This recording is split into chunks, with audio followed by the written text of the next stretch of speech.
Halo semuanya. Halo, Halo, kenalkan namaku Erina Dian Osada. saya Lutfia Widatul Milah. Saya Nanda Dwi Safitri.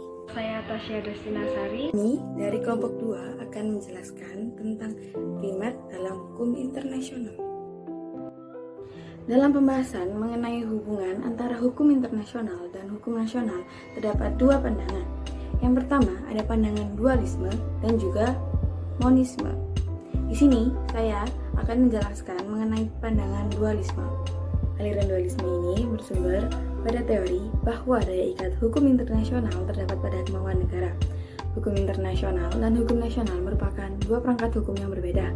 Hal ini disebabkan oleh yang pertama, adanya sumber hukum yang berbeda. Sumber hukum nasional yaitu merupakan kemauan negara. Jika pada hukum internasional, sumber hukumnya terdapat pada kemauan negara dalam menjadi masyarakat hukum internasional. Yang kedua, adanya subjek hukum yang berbeda. Dalam hukum nasional, subjek hukumnya yaitu orang, dan dalam hukum internasional, subjek hukumnya yaitu negara. Ketiga, yaitu struktur hukum yang berbeda. Jika pada hukum nasional terdapat mahkamah dan organ eksekutif, maka dalam hukum internasional hal tersebut tidak ada. Dan yang keempat, ada kenyataan bahwa pada hukum nasional, keabsahan dan daya laku hukum nasional tidak dipengaruhi oleh kenyataan, seperti halnya dalam hukum internasional. Selanjutnya, kami akan membahas mengenai teori monisme. Teori monisme itu berdasar pada pemikiran kesatuan dari keseluruhan hukum yang mengatur hidup manusia.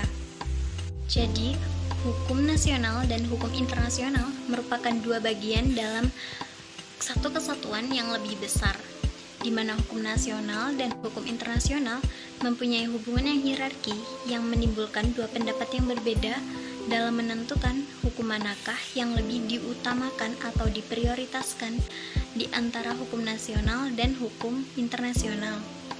Nah, dua pendapat yang berbeda tersebut biasa dikenal sebagai monisme primat hukum nasional dan monisme primat hukum internasional.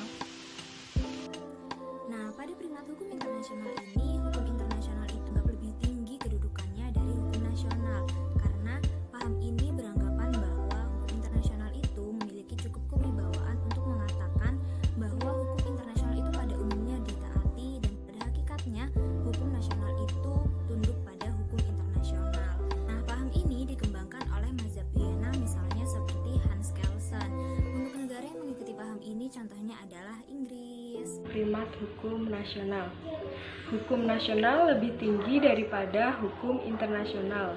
Paham ini beranggapan bahwa hukum internasional tidak lain merupakan lanjutan dari hukum nasional, atau dapat dikatakan bahwa hukum internasional hanya sebagai hukum nasional untuk urusan luar negeri.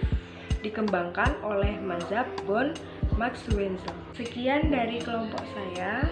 Bila ada salahnya, saya mohon maaf. Wassalamualaikum warahmatullahi wabarakatuh. Terima Terima kasih kasih. semuanya.